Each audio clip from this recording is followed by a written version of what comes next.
Chào mừng quý vị đến với bản tin thời sự quốc tế ngày 30 tháng 11 của FBNC với những tin tức nổi bật sau. Liên quan căng thẳng biên giới giữa hai cường quốc, Ấn Độ mới đây chế giễu đội quân búp bê của Trung Quốc sẽ không chịu nổi mùa đông khắc nghiệt trên dãy Himalaya. Trong khi đó, Đài Loan phát hiện loại máy bay mới của Trung Quốc áp sát vùng trời. Tướng hàng đầu Đài Loan sẽ nói tương kế tự kế. Gần đây thì tàu sân bay Mỹ, Anh, Nhật tập trận liên hoàn để răn đe Trung Quốc, sức mạnh của họ như thế nào?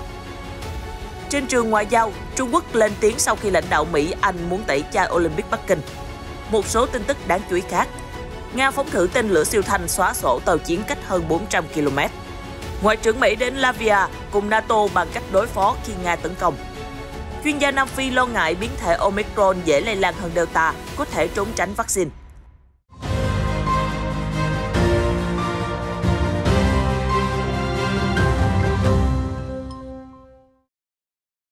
Người phát ngôn Bộ Ngoại giao Trung Quốc Hoa Xuân Ánh vào hôm Chủ nhật vừa chia sẻ một đoạn video trên Twitter cho thấy các binh sĩ quân đội Trung Quốc POA đang nhảy trên độ cao 5.200m. Bà Hoa chú thích đoạn clip là ngầu và dễ thương.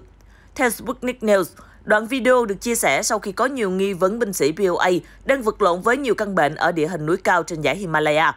Thậm chí, có báo cáo nói POA đã thay thế tất cả những đóng quân dọc theo biên giới núi cao là những binh sĩ mới ngoài 20 tuổi. Ban hỗ trợ logistics của Quân ủy Trung ương Trung Quốc vào đầu tháng 11 cho biết, các trang thiết bị tháo rời tiện dụng đã được trang bị cho binh sĩ đồn trú ở độ cao từ 3.000m trở lên, nhằm cải thiện năng lực chiến đấu của họ ở nơi có môi trường khắc nghiệt như dãy Himalaya. Tuy nhiên, truyền thông Ấn Độ cho rằng, binh sĩ cần hơn 10 ngày để thích nghi với không khí loãng, nồng độ oxy chỉ bằng 60% so với đồng bằng. Nhiệt độ cũng giảm đến âm 30 độ C trong suốt một tháng.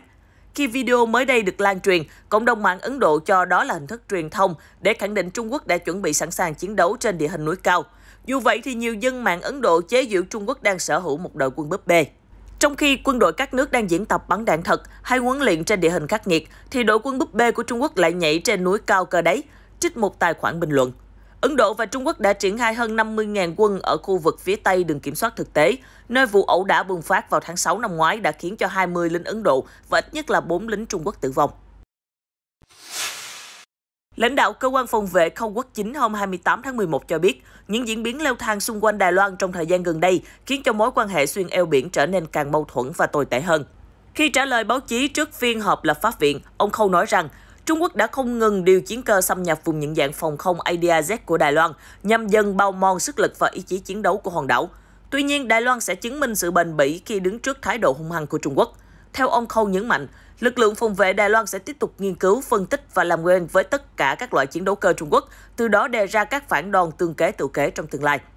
Cơ quan phòng vệ Đài Loan báo cáo 27 chiến cơ Trung Quốc đã xâm phạm ADIZ vào Chủ nhật, bao gồm sự xuất hiện lần đầu tiên của máy bay tiếp dầu I-20U. Đây là biến thể mới nhất của vận tải cơ quân sự I-20, được dùng để tiếp nhiên liệu trên không. Nó được cho là có 3 điểm tiếp dầu và có thể mang theo 60 tấn nhiên liệu.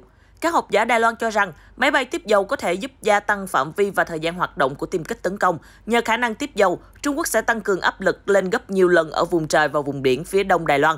Hòn đảo đang đứng trước thách thức phòng thủ lớn chưa từng thấy. 2 tháng qua là khoảng thời gian cực kỳ bận rộn cho Hải quân Mỹ, Anh và Nhật Bản, đặc biệt là với nhóm tác chiến tàu sân bay của ba cường quốc này. Các nước đã tăng cường tập trận trên biển để ứng phó với sự trỗi dậy của Trung Quốc.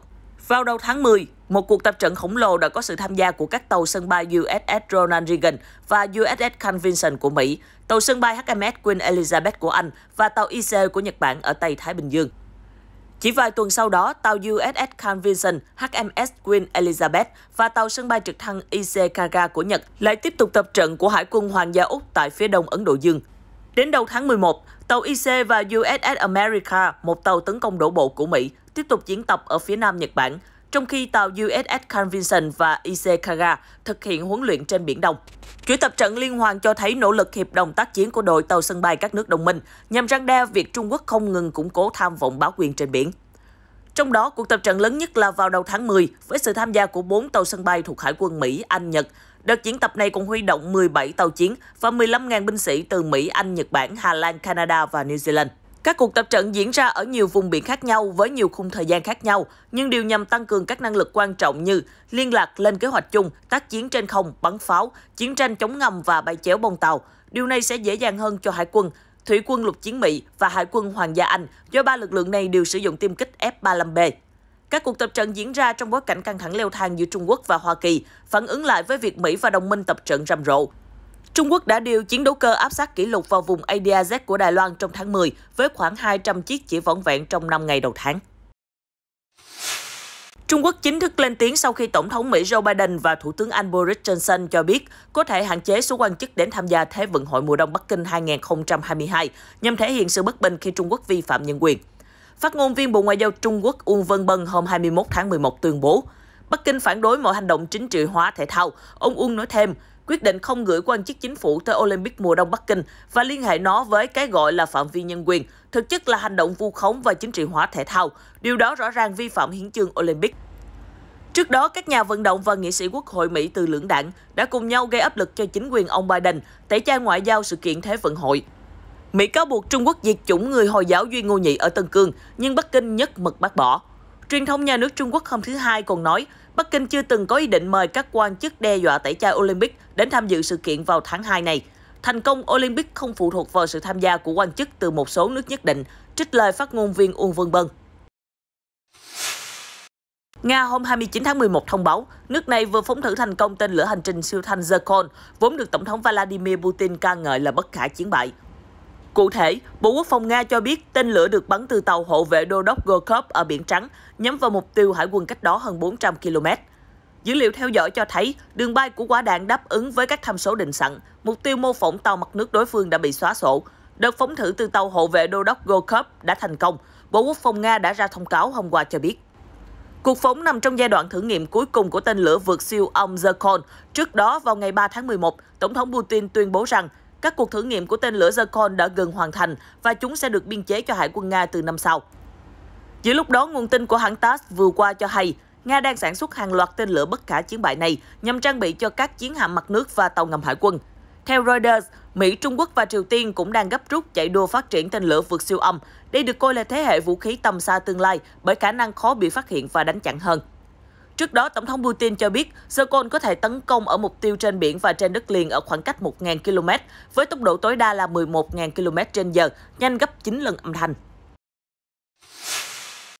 Ngoại trưởng Mỹ Antony Blinken đã đến thủ đô Riga của Latvia vào cuối ngày thứ Hai 29 tháng 11. Hôm nay, ông Blinken sẽ gặp 29 đối tác NATO để bàn về việc Nga điều động lượng binh sĩ khổng lồ áp sát biên giới Ukraine. Trước đó, Bộ Quốc phòng Latvia Artis Parik cho biết nước ông cần quân Mỹ hiện diện thường trực để răn đe Nga, cũng như muốn sở hữu tên lửa Patriot của Mỹ để củng cố năng lực phòng thủ. Binh sĩ NATO gần đây cũng tập trận ở vùng thảo nguyên băng tuyết của Latvia, bao gồm ngụy trang xe thiết giáp và bắn đạn thật. Cuộc diễn tập mô phỏng tình huống 1.500 binh sĩ ngăn cản đòn tấn công nhằm vào thủ đô Riga bằng cách chặn đầu và phân tán lực lượng kẻ thù ở phía bắc thành phố. Đợt tập trận không nêu tên đối thủ cụ thể. Sau khi Nga sáp nhập bán đảo Crimea và hậu thuẫn Felikai ở miền đông Ukraine từ năm 2014, NATO đã triển khai 4 nhóm tác chiến đa quốc gia quy mô cấp tiểu đoàn để bảo vệ Ba Lan và các quốc gia Baltic gồm Litva, Latvia và Estonia kể từ tháng 7 năm 2017. Moscow tuyên bố không có ý định xâm lược các nước Baltic hay Ba Lan và tố cáo châu Âu gây bất ổn ở châu Âu khi điều động binh sĩ áp sát biên giới Nga. Ủy ban biên phòng Belarus hôm 29 tháng 11 đã đăng hình ảnh một người tị nạn qua đời trong khu rừng ở biên giới. Belarus cáo buộc thi thể nạn nhân đã bị phía Litva đưa đến hàng rào biên giới để đổ lỗi cho nước hàng xóm. Tổng thống Belarus Alexander Lukashenko trong cuộc gặp với quan chức Bộ Quốc phòng hôm 29 tháng 11 đã nói rằng đêm qua bọn họ đã đưa thi thể đến biên giới chúng ta và đêm nay cũng vậy. Ông Lukashenko cáo buộc châu Âu đang tiến hành chiến tranh lai nhắm vào Belarus. Đây là lời tố cáo ngược của Belarus khi trước đó Ba Lan và các nước Liên minh châu Âu khẳng định Minsk đã dùng khủng hoảng nhập cư như vũ khí để thực hiện chiến tranh lai, trả đũa các lệnh trừng phạt của châu Âu liên quan đến gian lận bầu cử và vi phạm nhân quyền. Liên minh châu Âu cũng đã thông qua các lệnh trừng phạt mới liên quan đến khủng hoảng di cư. Các nhà ngoại giao nói lệnh trừng phạt Minsk sẽ được thông qua và áp dụng vào đầu tháng 12. Latvia, Litva và Ba Lan đang gặp khủng hoảng nghiêm trọng. Các nước đã triển khai hàng ngàn binh sĩ, biên phòng và cảnh sát để kiểm soát biên giới, để lùi người nhập cư cố gắng vượt biên trái phép từ Belarus. Ba Lan và Litva tiếp tục báo cáo người di cư vẫn tuyệt vọng vượt qua biên giới, bất chấp mùa đông khắc nghiệt. Chuyển sang một số tin tức về biến chủng mới Omicron đang gây lo ngại toàn cầu.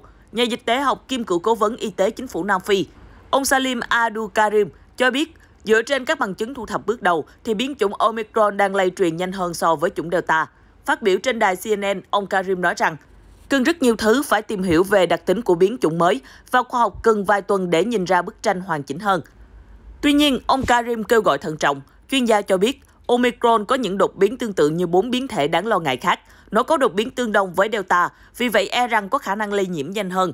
Và dựa trên những gì chúng tôi đã chứng kiến, có một bằng chứng là Omicron có thể chống lại kháng thể.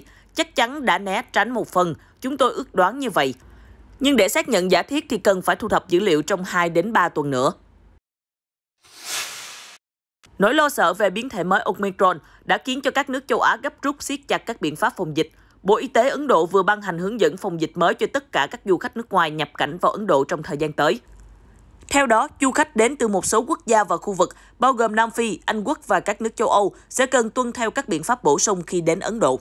Ngoài việc khai báo lịch trình và xuất trình chứng nhận COVID-19 âm tính, một số nhóm du khách từ các vùng rủi ro cao sẽ được xét nghiệm ngẫu nhiên tại sân bay. Nếu có kết quả âm tính, những người này sẽ vẫn phải tự cách ly tại nhà trong vòng 7 ngày. Trong khi đó, chính phủ Philippines hôm Chủ nhật cho biết họ đã đảo ngược quyết định cho phép một số nhóm du khách quốc tế nhập cảnh. Indonesia cũng đang thắt chặt kiểm soát biên giới. Chính phủ cấm những du khách gần đây đã từng đến các quốc gia châu Phi và Hồng Kông. Việc cách ly đối với du khách cũng được gia hạn từ 3 thành 7 ngày. Nước Anh sẽ cung cấp liều vaccine bổ sung cho tất cả người trưởng thành nhằm đẩy nhanh tiêm chủng tạo miễn dịch cộng đồng, giữa lúc lo ngại chất chồng về biến chủng mới Omicron. Thông tin được Bộ trưởng Y tế Sajid Javid nói trước Quốc hội vào hôm thứ Hai ngày 29 tháng 11. Vương quốc Anh đã báo cáo 11 ca nhiễm biến chủng mới, bao gồm 6 ca ở Scotland và 5 ca ở Anh. Bộ trưởng Javid đã yêu cầu Ủy ban phụ trách vaccine cần nhanh chóng xem xét, điều chỉnh để có thể thu hẹp khoảng cách giữa mũi tiêm thứ 2 và thứ 3. Theo đó giảm xuống còn 3 tháng thay vì 6 tháng như trước. Chương trình tiêm bổ sung cũng sẽ được mở rộng cho tất cả người Anh từ 18 tuổi trở lên. Những ai dễ bị tổn thương trước virus sẽ được ưu tiên chích ngừa và đối tượng 12 đến 15 tuổi sẽ cần thực hiện đúng việc tiêm liều thứ 2 vào 12 tuần sau liều tiêm đầu tiên. Trong nỗ lực chống biến thể mới lây lan, nước Anh đã bắt buộc đeo khẩu trang ở các cửa hàng và phương tiện công cộng, trừ khi có lý do y tế để được miễn trừ. Ngoài ra, người tiếp xúc gần với F0 nhiễm chủng Omicron sẽ phải tự cách ly trong 10 ngày dù đã tiêm vaccine hay chưa. Vương quốc Anh đã hạn chế nhập cảnh từ phía Nam châu Phi, nơi mà biến chủng mới được phát hiện đầu tiên vào tuần trước. Nữ thủ tướng đầu tiên của Thụy Điển, bà Magdalena Andersson vừa tái đắc cử vào hôm thứ Hai, chỉ vài ngày sau khi bà nhậm chức và từ chức trong vài giờ giữa những biến động chính trường. Các thành viên Quốc hội đã bầu cho bà Andersson lần thứ hai với tỷ lệ không quá cao. Thủ tướng Andersson sẽ lập chính phủ thiểu số, chỉ gồm các thành viên Đảng Dân Chủ Xã hội của bà sau khi nhậm chức. Andersson tuyên bố từ chức chỉ sau 7 giờ cầm quyền do dự luật ngân sách của bà không được Quốc hội thông qua. Động thái được coi là bàn đạp để bà tái đắc cử và thành lập chính phủ thiểu số. Giống như mọi chính phủ thiểu số khác, chúng tôi tìm kiếm hợp tác với các đảng trong Quốc hội và tôi nhìn thấy nhiều cơ hội tốt để làm như vậy. Trích lời bà Andersson khi đảng của bà chiếm 100 ghế trong 349 ghế Quốc hội. Nữ thủ tướng nói tiếp, Đảng Dân Chủ Xã hội chiếm số ghế nhiều nhất với khoảng cách chênh lệch lớn. Chúng tôi cũng có truyền thống hợp tác với các đảng khác và sẵn sàng làm mọi thứ để đưa Thụy Điển phát triển. Theo Reuters, bà Andersson sẽ phải dẫn dắt một trong những chính phủ Thụy Điển yếu thế nhất trong vài thập kỷ gần đây. Nữ thủ tướng cũng sẽ phải đối mặt với hàng loạt vấn đề hóc búa. Các băng đảng đã hoành hành khắp ở các vùng ngoại ô các thành phố lớn. Dịch vụ y tế bị tàn phá nặng nề do đại dịch Covid-19, trong khi chính phủ sẽ chật vật để đảm bảo lời hứa chuyển đổi nền kinh tế sang không phát thải bằng cách đầu tư vào năng lượng tái tạo và cắt giảm phát thải khí nhà kính. Tin tức vừa rồi cũng đã kết thúc bản tin thời sự quốc tế hôm nay. Cảm ơn sự quan tâm của quý vị. Hãy đăng ký kênh để cập nhật những diễn biến mới nhất trong các bản tin tiếp theo của FBNC. Xin chào và hẹn gặp lại.